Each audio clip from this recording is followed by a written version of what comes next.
बिंदु मात्र का जल।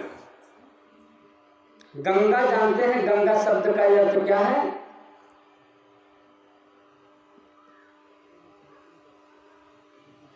गमयति भगवत पदम इति गंगा। गंगा गमयति भगवत पदम इति गंगा। स्नान करने वाले जीवों को जो भगवान के पदम चरणों तक पहुंचाती है उन्हें गंगा कहते हैं। बोलिए गंगा महारानी की। ये गंगा शब्द का अर्थ है। कितने लोगों का नाम है गंगा, लेकिन अपने नाम का भी अर्थ नहीं जानते। नाम का अर्थ जाने तब भी गलत काम ना करें। जैसे गंगा का अर्थ है गमयति भगवत पदम इत गंगा। स्नान करने वाले जीवों को जो भगवान के चरणों तक पहुंचाती हैं उन्हें गंगा कहते हैं। तो कम से कम जिनका नाम गंगा है उनका भी यही काम होना चाहिए कि भगवान की कथा तक पहुँचाने, कथा में लिवाया में धर्म से जोड़ने का काम करें, भगवान के चरणों तक पहुँचावे। क्योंकि नाम रखा गया है क्या? गंगा। बोलिए गंगा मैया की।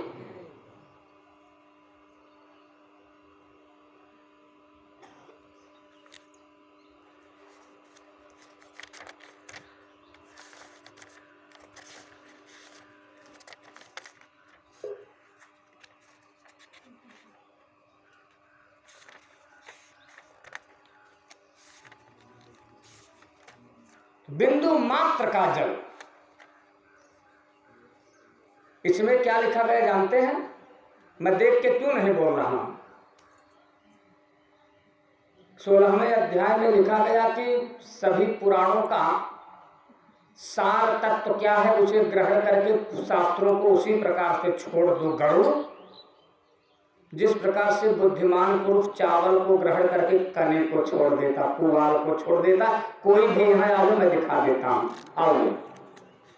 क्योंकि पुराण शास्त्रों का अंत नहीं है, शास्त्रों का पार पाना कठिन है, भ्रम में पड़ जाएंगे। शिव महापुराण पढ़ेंगे कुछ, भागवत महापुराण पढ़ेंगे कुछ, देवी भागवत महापुराण पढ़ेंगे कुछ।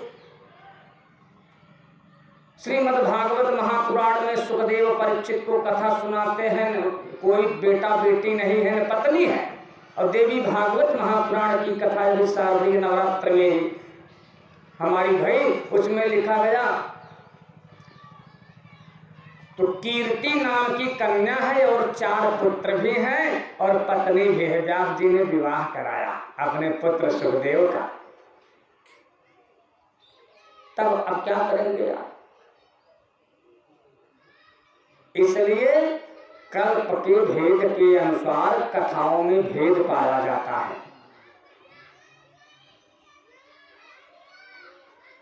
पाद्म कल्प में और सारस्वत कल्प में ये दोनों पुराण देवी भागवती और श्रीमद् भागवत महापुराण लिखे गए हैं। इसलिए अंतर है कथाओं में, एक ही व्यास थोड़ी है। देवी भागवत में 27-28 व्यासों की चर्चा की गई है, उठा के देखिए। तो जिस व्यास जी के द्वारा जो पुराण लिखा गया अंतर आ गया है। बोलिए ना राघवेंद्र सरकार की। प्यारे कथा प्रेमियों, इसलिए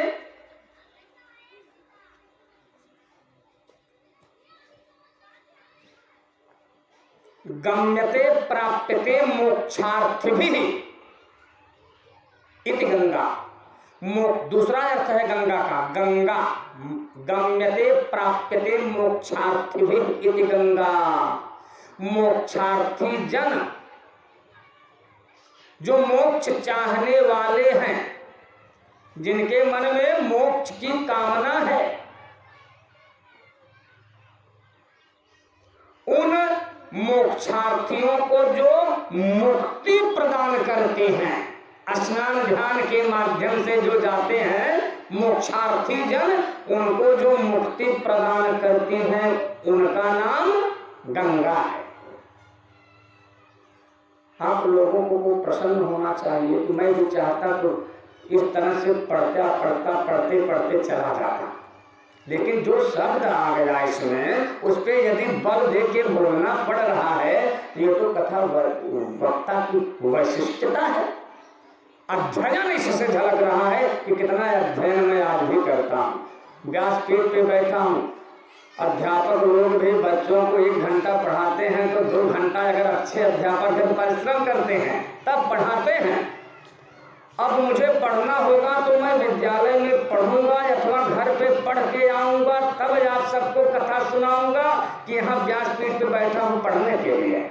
जो पढ़ना था पढ़ चुका हूँ, जो पढ़ा हूँ वही आप सबको पढ़ा रहा हूँ। बोलिए गरुड़ पुराण की। घर में होमवर्क, घर में होम में करके आओ, व्यासपीठ पे नहीं।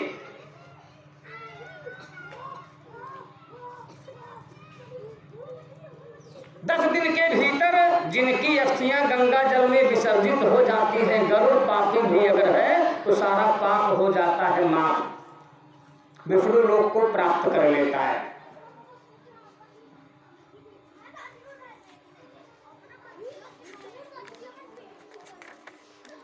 उदाहरण दिया गया, एक शिकारी था, एक व्याघ्र हिंसक पशुओं के द्वारा मारा जाता है, नरक की तरफ जाने लगा। जैसे ही वो नरक की तरफ जाने लगा, तब तक पवन देवता के सहयोग से वायु चलती है, गंगा जी के लहरों को स्पर्श करती हुई अस्थियों को स्पर्श कर लेती है और उसका रूट चेंज हो जाता, वो नरक की तरफ न जा करके स्वर्ग की तरफ जाने लगा। इतना महत्व है गंगा जल की महिमा।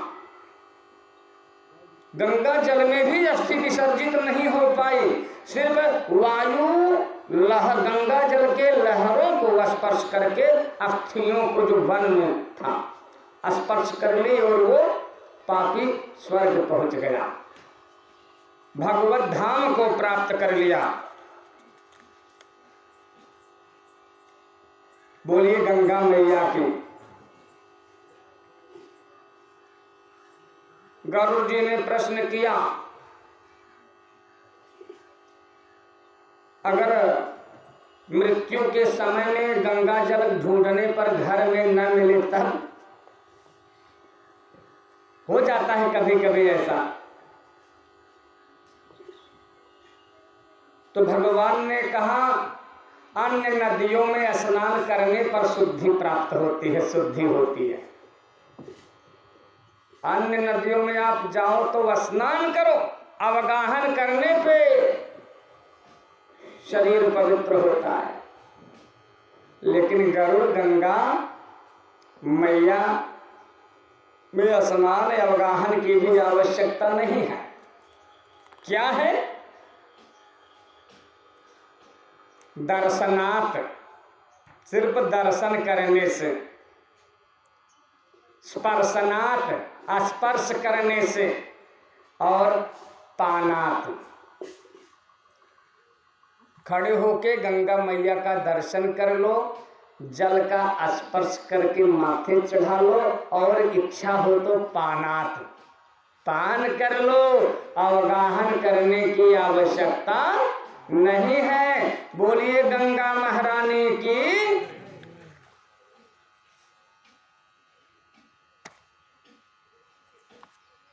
रही बात, यदि प्राण निकलते समय गंगा जल घर में न हो, उसका भी उपाय है। क्या उपाय है? कि गंगा गंगेतियो ब्रूयात् प्राणैः कंठगतैरपि।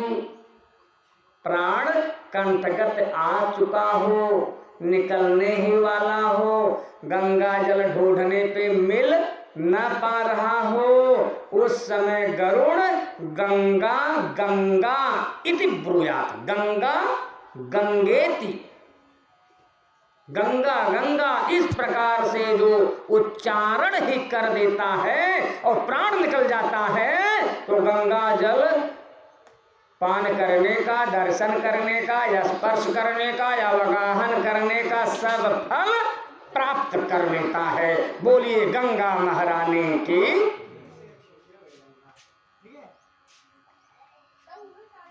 जिनकी अस्थियां कितने दिन के भीतर गंगा जल में विसर्जित होना चाहिए, शर्त रखा गया। कितने दिन में? 10 दिन में विसर्जित हो जानी चाहिए।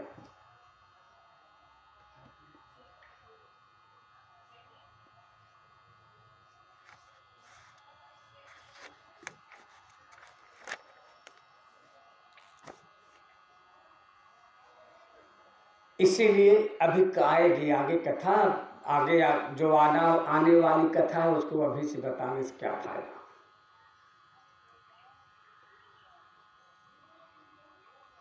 इसलिए हमारे गरुड़ पुराण में लिखा भी गया है कि दाह संस्कार के तीसरे चौथे दिन जा करके अस्थियों का संचय किया जाता था और छठा पिंडदान दिया जाता था। तब उस ठंडी हो गई अस्थियों को गंगा जल में विसर्जित किया जाता था। और अब क्या होता है? अग्निदाह संस्कार हुआ कि हुआ नहीं, और सीधे हम लोग अस्थियों को गंगा जल में विसर्जित करके चले जाते हैं। ईमानदारी से बताओ तीसरे चौथे दिन कौन जाता है? यहाँ तो पुराण यही कहता है कि तीसरे चौथे दिन जाना चाहिए, तब छठा पिंडदान देना चाहिए। जो मृत्यु के दिन ही छठ पिंडदान बनारस तक पहुँचने पर ही हम आप दे देते हैं, पहुँचने से पहले ही हो जाता है। इसकी चर्चा भी आगे आने वाली है। वो छठ पिंडदान किस उद्देश्य से होता है, किस किस नाम से दिया जाता है। तो छठा पिंडदान देखिए, पिताजी आप सबके सामने बैठे हुए हैं। छठा पिंडदान अस्थि संचय के लिए ही गरुड़ पुराण में भी, प्रेत मंजरी में भी जब पिंडदान कराया जाता है तो ये दिया जाता है। प्रेत मंजरी माने जिससे वो कर्मकांड कराया जाता है, एकादशाह दशाहयाज का कृत्य। अस्थि संचय के लिए, क्योंकि 10 दिन के भीतर होना चाहिए। तीसरे दिन भी कर देंगे तब भी 10वें दिन के भीतर है, चौथे दिन कर देंगे तब भी। इसलिए तो मुंबई वाले आते हैं तो 10 दिन के भीतर किसी भी दिन करके चले जाते हैं। क्या दिक्कत है? बोलिए गरुड़ पुराण की। क्योंकि शर्त है 10 दिन के भीतर होना चाहिए।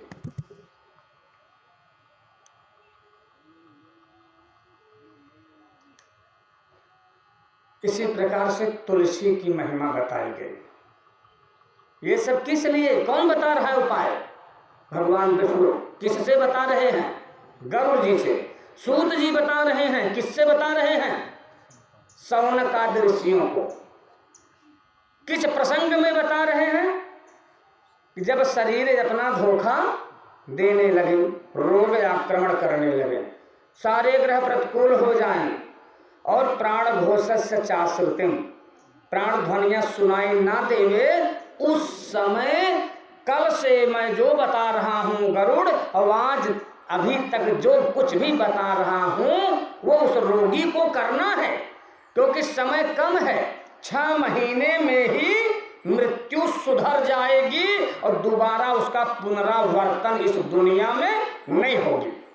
इतनी गारंटी के साथ बताओ कौन बोलेगा? 1.25 लाख महामृत्युंजय करवाओ, रोगी चारपाई पे पड़ा हो, ऑक्सीजन लगा हो, डॉक्टर जवाब दे दिया कि ले जाओ आप भैया, अब ये कब तक चलेगा इसकी गारंटी नहीं, ऑक्सीजन पे ये कुछ दिन चलता रहेगा, 24 घंटे, 2 दिन 3 दिन।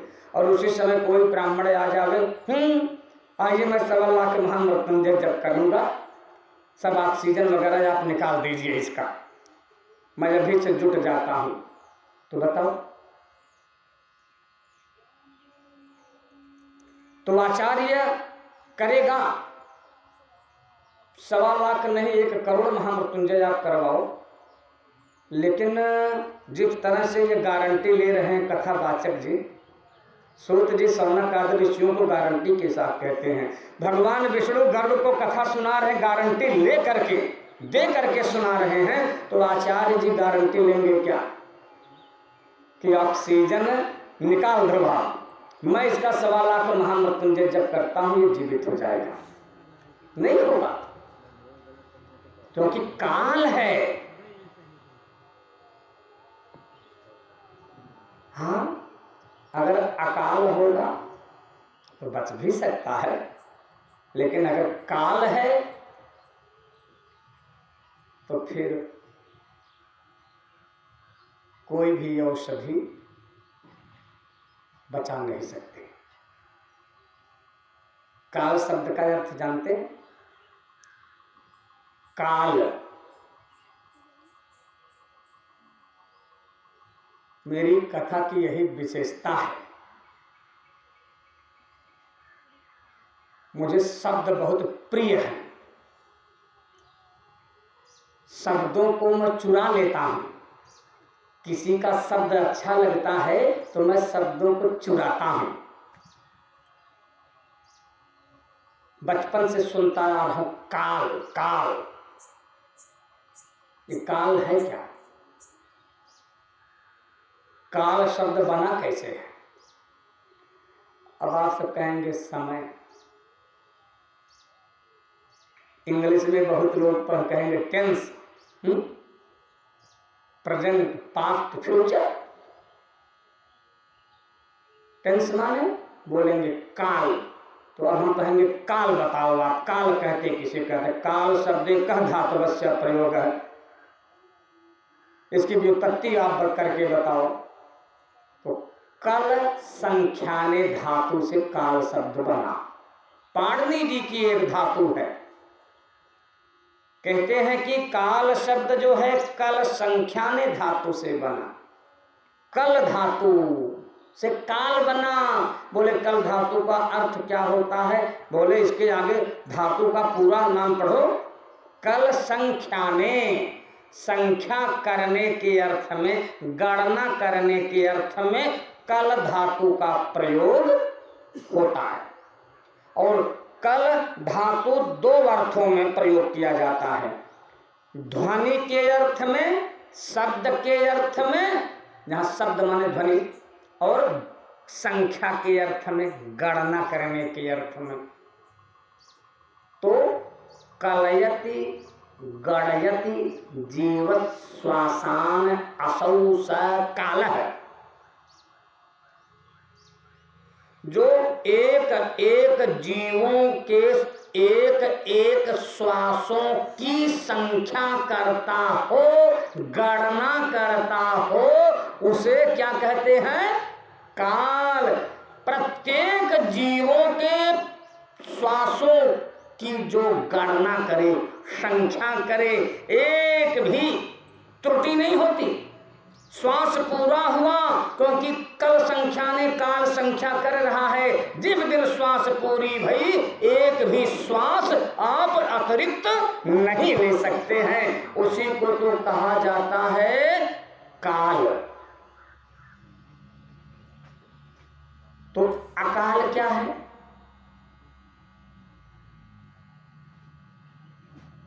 अप्रशस्तः कालः अकालः। अप्रशस्त माने अनुचित काल, अप्रशस्तः अनुचितः कालः अकालः। अनुचित समय में जिनकी मृत्यु हो जाए उन्हें क्या कहते हैं? अकाल। बोलिए गरुड़ पुराण की। तो तुलसी वृक्ष की बड़ी महिमा गरुड़ पुराण में बताई गई।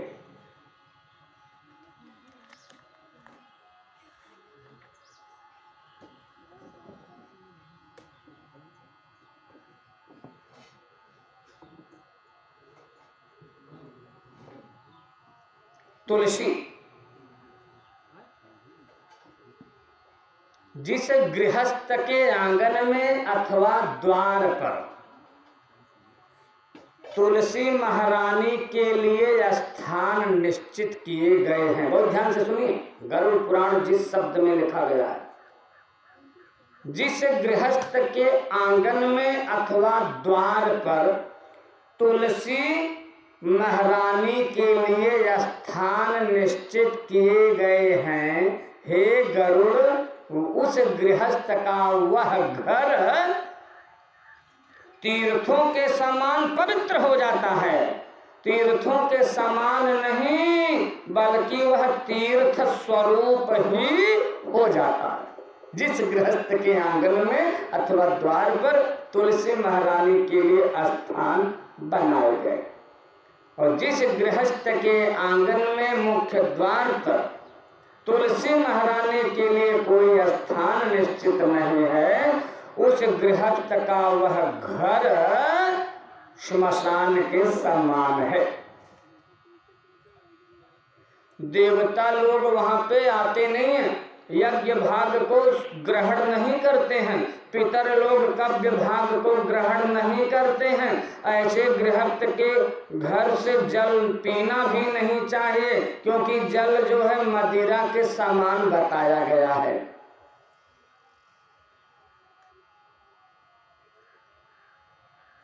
सुबह शाम आए शालिग्राम रे, सुबह शाम आए शालिग्राम रे, जिनके आंगन में तुलसी। सुबह शाम आए शालिग्राम रे, जिनके आंगन में तुलसी। आंगन में तुलसी, जिनके आंगन में तुलसी। आंगन में तुलसी, जिनके आंगन में तुलसी। सुबह शाम, सुबह शाम आए शालिग्राम रे, जिनके आंगन में तुलसी। सुबह शाम आए शालिग्राम रे, जिनके आंगन में तुलसी। विष्णु जी आए संग लक्ष्मी को लाए, विष्णु जी आए संग लक्ष्मी को लाए। करे सुबह शाम प्रणाम रे, जिनके आंगन में तुलसी। ब्रह्मा भी आए ब्रह्माणी को लाए, करे सुबह शाम प्रणाम रे, जिनके आंगन में तुलसी। तुना विष्णुना लसति शोभतीति तुलसी। तुलसी का अर्थ है तुना विष्णुना लसत शोभति इति तुलसी। जो श्री हरि के चरणों में, श्री अंग में सदा शोभायमान रहते हैं।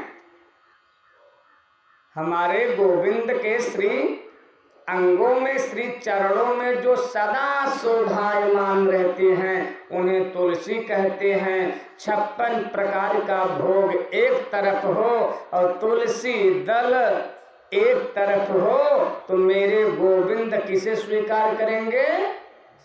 तुलसी को। करे सुबह शाम प्रणाम रे, जिनके आंगन में तुलसी। और वृंदावन भी कैसा वन है? वृंदायाः तुलस्या वनम वृंदावनम। वृंदा माने कुछ और नहीं, वृंदा माने तुलसी। वृंदायाः तुलस्या वनम वृंदावनम। तुलसी का वन वृंदावन।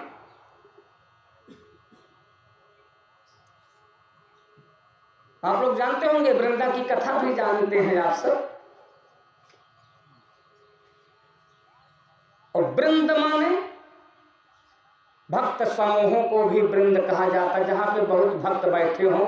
जैसे इस समय आप सब बैठे हैं, तो इसे कहा जाएगा वृंद माने समूह, भक्त वृंद। वृंद माने भक्त वृंदों के समूहों को भी वृंद कहा जाता है।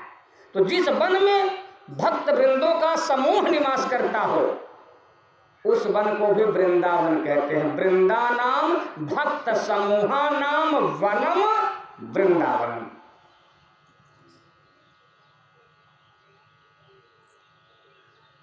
तो प्राण कंठगत हो, तुलसी दल मुख में डालने से यदि प्राण निकलता है तो वो व्यक्ति नरक नहीं जाता, नरक नहीं जाता है,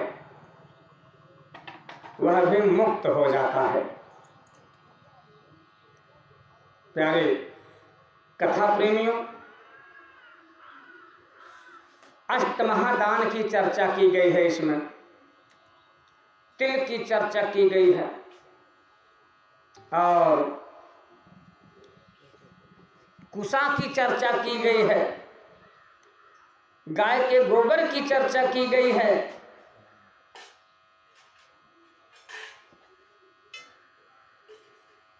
ये सब मृत्यु को मंगलमय बनाने के लिए सामर्थ्यवान है। कुछ क्या समझते हैं?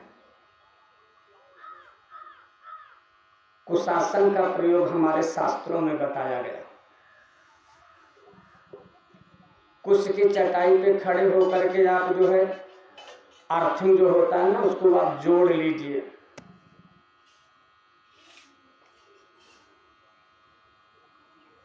कुशासन इसीलिए बताया गया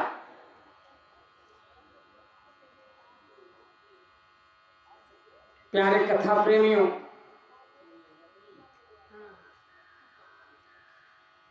कुश एक ऐसा पौधा, ऐसा वृक्ष है, गुरुत्वाकर्षण बल कार्य करता है पृथ्वी में। तो यदि कुश का आसन लगाए बिना जो संध्या बंदन पूजा पाठ आदि करते हैं तो सारी पूजा पाठ का पुण्य जो होता है छीड़ हो जाता है, चुरा लिया जाता है। कौन चुरा लेता है? इंद्र चुरा लेता है। इसलिए कुशासन पे बैठे और उसी आसन के नीचे जल छोड़ करके मिट्टी और जल का तिलक करना चाहिए। ओम शक्राय नमः, ओम शतक्रतवे नमः, ओम इंद्राय नमः, इन मंत्रों के साथ में। अब कुशा का आसन कतम प्रयोग में वो हमसे आप काहे पूछ रहे हैं? आप पंडित है, आपको पूछा, आप बतावत है। नहीं नहीं, तो आप अपने धर्म की रक्षा तो आपको ही करना होगा।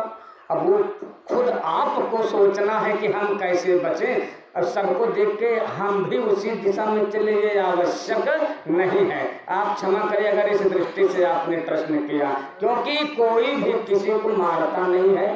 धर्म एवं हतो हन्ते, धर्मो रक्षति रक्षितः। मनुष्य का धर्म ही मनुष्य की रक्षा करता है। तो वह धर्म कब रक्षा करेगा? जब आप अपने धर्म की रक्षा खुद करेंगे। जितने व्यास है गरुड़ पुराण यह सब कहने वाले वो लिख देते हैं पत्रदान में भी चटाई ले ली है और कुशे वाला जिन ली है, क्या चप्पल ले ली है, खराउ जिन ली है। तो अब हमें तो सिर्फ अब खुद को देखना है कि मेरा कल्याण कैसे होगा। अब हमें और ब्राह्मण देवताओं को क्या कहें?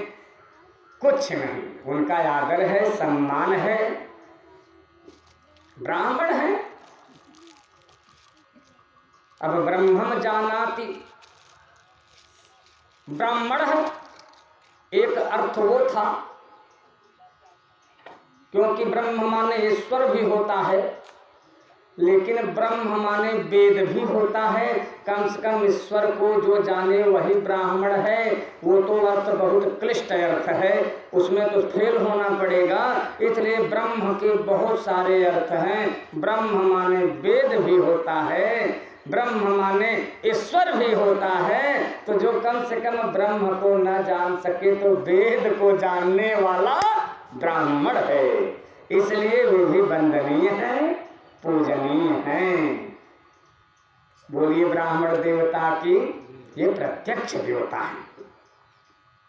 मंत्र जो है इन्हीं के अधीन है और मंत्र के अधीन हमारे गोविंद हैं।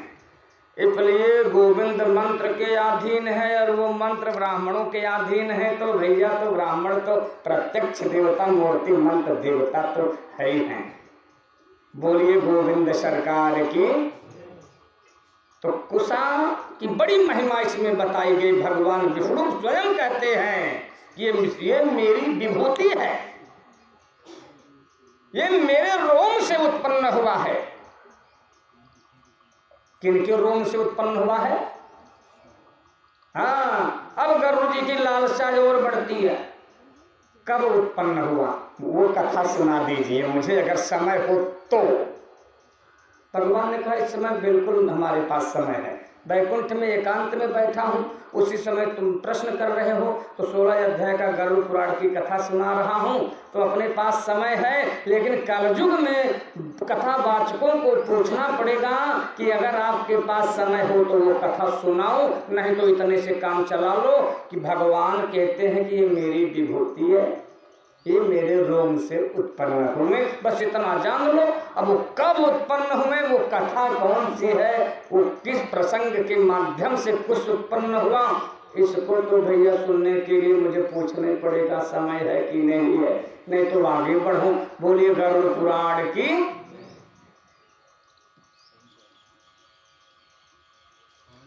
विभूति है,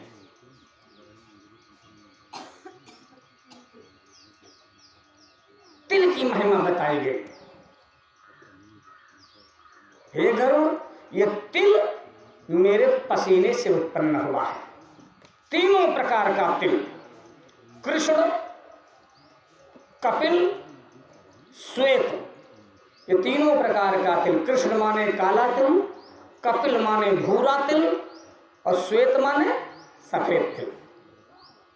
तीनों प्रकार का तिल भगवान के पसीने से उत्पन्न हुआ। इससे यम के दूत बड़े प्रसन्न होते हैं तिल दान करने से, और वे उस जीव को सताते नहीं हैं, कष्ट नहीं पहुंचाते हैं।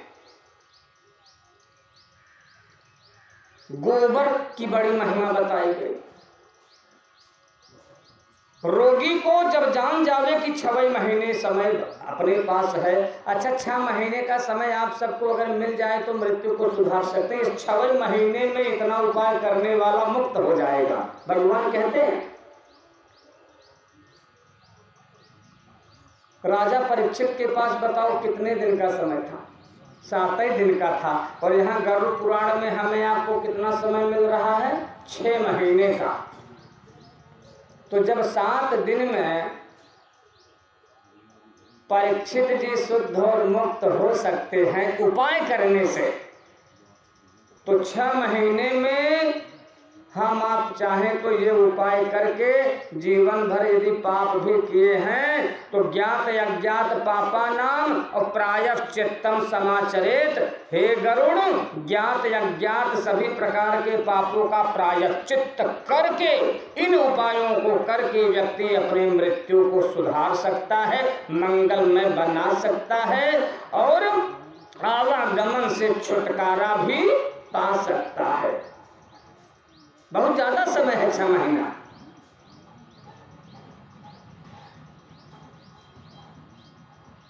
प्यारे कथा प्रेमियों, इसलिए रोगी को गोबर का मंडल बनाना चाहिए। गोबर से लिपाई करके, कुश बिखेर करके, तिल बिखेर करके, श्वेत वस्त्र रख करके, बिछा करके शालिग्राम शिला को स्थापित करके उन्हीं के बीच में रहने का प्रयास करें। ऐसा क्यों? क्योंकि जहाँ तक गोबर की लिपाई भई है, गोबर का मंडल है, उसके भीतर यम और यम दूतों का प्रवेश नहीं हो पाएगा। उनकी क्षमता नहीं है, उनमें सामर्थ्य नहीं है कि गोबर के मंडल के भीतर उनका प्रवेश हो जाए। क्योंकि जहाँ तक गोबर की लिपाई पुताई हुई है, कुश बिखेरा गया है, तिलक का छिड़काव किया गया है उस गोबर के मंडल के चारों तरफ जो है त्रिदेव, ब्रह्मा, विष्णु, महेश, अग्नि, वरुण, इंद्र, ये सभी देवता आके खड़े रहते हैं। तो जहाँ पे कालों के काल महाकाल स्वयं उपस्थित हों, तो वहाँ पे यम और यम के दूत की हिम्मत है क्या कि आ जाए प्राण को यमलोक लेके चले जाएं। इसलिए प्यारी कथा प्रेमियों,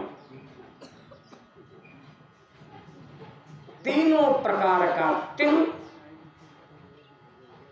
पितरों को प्रसन्न करता है, मृत्यु को सुधारने में सहयोगी सिद्ध होता है। और ये कुशा भी, कुश मूले स्थितो ब्रह्मा, कुश मध्य जनार्दन है, कुश के मूल में जड़ में स्थितो ब्रह्मा, ब्रह्मा जी स्थित रहते हैं। कुश मध्य, कुश के मध्य में जनार्दन, जन्म मर्दयतीति जनार्दन है। जनार्दन का अर्थ क्या है? जो दुष्ट जनों का अर्दन करते हैं उन्हें जनार्दन कहते हैं। तो जनार्दन भगवान विष्णु का वास होता है कुश के मध्य में। और कुशाग्रे, कुश के अग्रभाग में सबसे ऊपर रुद्र शंकर जी स्थित रहते हैं। बोलिए शंकर भगवान की। ये सभी मृत्यु को मंगलमय बनाने में सहयोगी होते हैं।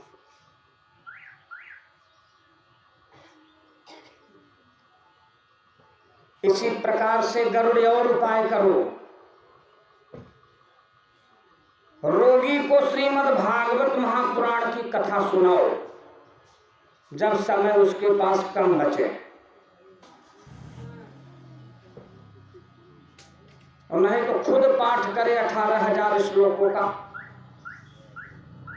बोले अगर पढ़ा ना हो तो बोले संकल्प विवाह करके ब्राह्मण, योग्य ब्राह्मण को पकड़ करके ही जो है श्रीमद् भागवत महापुराण के श्लोकों की ध्वनियां ही कान में पड़ेगा तो भी मुक्त हो जाएगा। क्योंकि श्रीमद् भागवत महापुराण में लिखा गया है कि सद्य हृदय वरुध्यतेत्र कृतभिः सुसुसुभिः तक्षणात्। सद्य हृदय, सद्य माने तुरंत गोविंद हृदय में अवरुद्ध हो जाते हैं।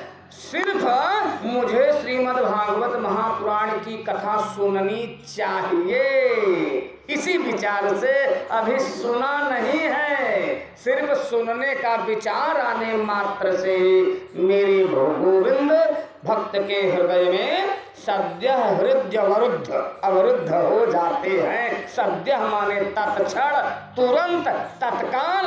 अभी सिर्फ सुनने का विचार आया है। अभी ईमानदारी से अगर सुन लेगा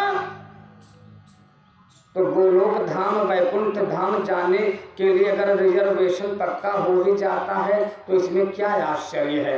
बोलिए वैकुंठनाथ भगवान की। इसलिए गरुड़ श्रीमद् भागवत महापुराण सभी प्रकार के पातकों को नाश करने में, नष्ट करने में, भस्मीभूत करने में समर्थ है। बोले अगर उतना समय ना मिले, 7 दिन में 18,000 श्लोक, और हो सकता है 1 दिन का ही समय बचा हो तो बोले कोई बात नहीं है, 1 श्लोक सुना दो ईमानदारी से, आधा श्लोक सुना दो, अथवा पढ़ ले अथवा सुन ले, फल में अंतर नहीं है। अब आधे श्लोक अगर आधा ही सुन लेता है तो बोले हजारों गोदान देने से कहीं ज्यादा फल प्राप्त होगा। श्लोकार्धम, बहुत ध्यान से श्लोक सुने, श्लोकार्धम श्लोक पादम वानित्यम भागवतोद्भवम पठते श्रुणयाद्यस्तो गोसहस्र फलम लभेत। सहस्र माने 1000 और शत माने 100, तो हजारों गोदान देने से